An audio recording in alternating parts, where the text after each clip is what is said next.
Hello everyone, welcome back to the channel. शुरू करते हैं आज की रिपोर्ट। 22 मार्च 2024 को इलाहाबाद हाई कोर्ट की एक बेंच ने उत्तर प्रदेश मदरसा बोर्ड एक्ट पर एक बहुत बड़ा फैसला सुनाते हुए इस एक्ट को असंवैधानिक करार दिया था और इस एक्ट को रद्द करने का भी फैसला दिया था। इलाहाबाद हाई कोर्ट के इस फैसले से नाखुश होकर यूपी मदरसा बोर्ड ने सीधे सुप्रीम कोर्ट का रुख किया था और कल सुप्रीम कोर्ट ने इस पूरे मामले पर सुनवाई करते हुए इस एक्ट की संवैधानिकता को बरकरार रखते हुए कहा कि यह एक्ट किसी भी तरह से भारत की धर्मनिरपेक्षता के सिद्धांतों का उल्लंघन नहीं करता है। फैसला सुनाते हुए सुप्रीम कोर्ट ने कहा कि अदालतों को भारत की धर्मनिरपेक्षता के सिद्धांत को जानने की जरूरत है। यूपी बोर्ड मदरसा एक्ट 2004 क्या है और ये किस मकसद के तहत बनाया गया था और सुप्रीम कोर्ट में इसकी सुनवाई किस वजह से चल रही थी, ये सब जानेंगे आज की इस वीडियो में। तो चलिए वीडियो को शुरू करते हैं।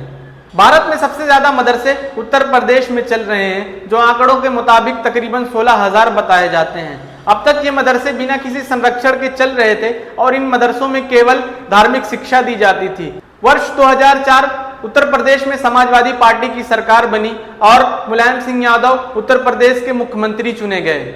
उन्होंने उत्तर प्रदेश में चल रहे मदरसों को एक नई कड़ी से जोड़ने के लिए एक बहुत बड़ा फैसला लेते हुए उत्तर प्रदेश की विधानसभा में यूपी बोर्ड मदरसा एक्ट 2004 को पास किया।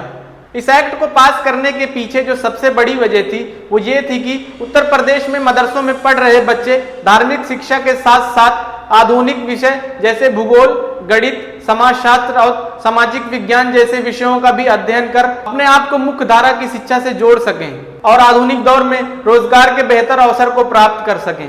इस एक्ट के तहत सरकार ने उत्तर प्रदेश में मदरसों को मान्यता दी और वित्तीय सहायता का भी प्रावधान दिया। यानी कि इस एक्ट के तहत उत्तर प्रदेश की सरकार ने मान्यता प्राप्त मदरसों को फाइनेंशियली सपोर्ट करने का भी प्लान किया।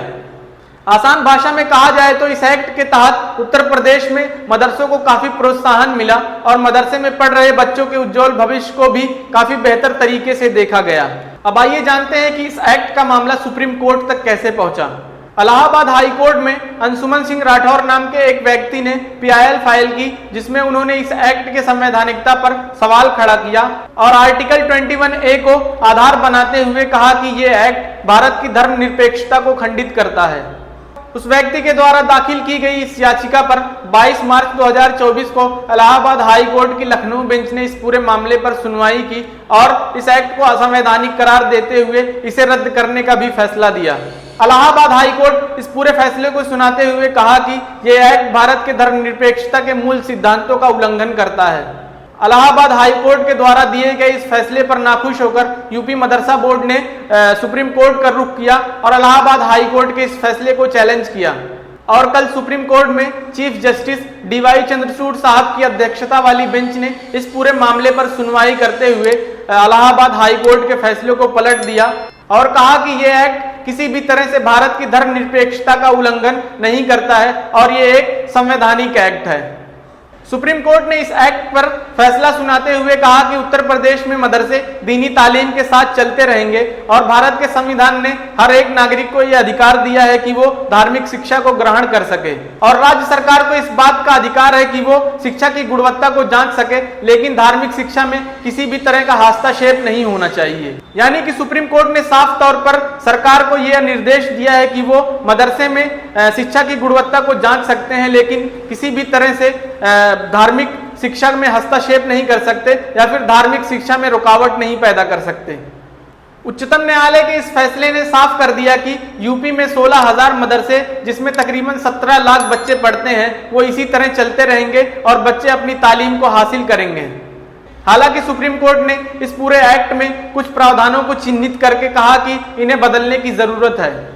सुप्रीम कोर्ट के द्वारा दिए गए इस फैसले का भारत के अल्पसंख्यक समुदाय के लोगों ने काफी बेहतर तरीके से स्वागत किया और करना भी चाहिए, क्योंकि उच्चतम न्यायालय के इस फैसले ने न जाने कितने मासूम और गरीब बच्चों के चेहरे पर मुस्कान ला दी है और वो बच्चे फिर से मदरसे में अपनी तालीम को कंटिन्यू कर सकेंगे। सुप्रीम कोर्ट के द्वारा दिया गया ये फैसला उन सभी के मुंह पर एक जोरदार तमाचा है जो मदरसे में पढ़ रहे बच्चों में आतंकवाद और मदरसों में बम की फैक्ट्री ढूंढ रहे थे। आज की रिपोर्ट में इतना ही दोस्तों, मिलते हैं अगली नेक्स्ट रिपोर्ट में। वीडियो अच्छी लगी हो तो लाइक करना, चैनल को सब्सक्राइब करना। Thank you so much.